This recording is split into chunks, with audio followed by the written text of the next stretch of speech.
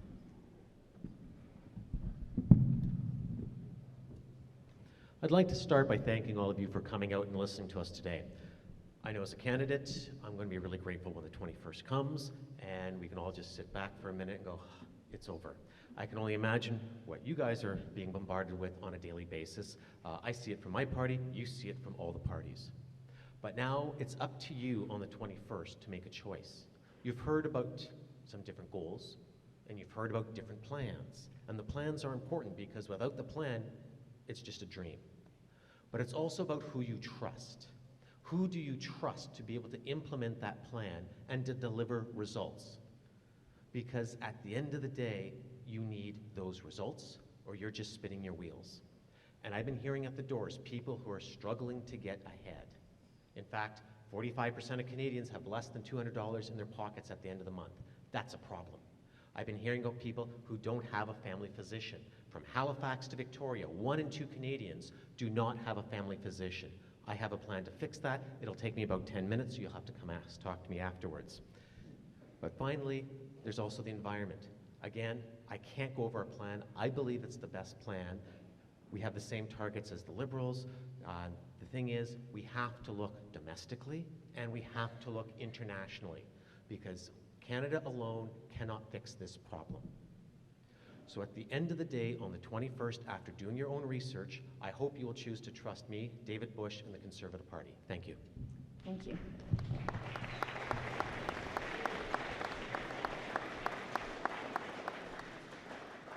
Well, I'd like to thank the students of GISS for hosting us and for Principal Rulin, and thank the members of the community who have come out and joined us this afternoon.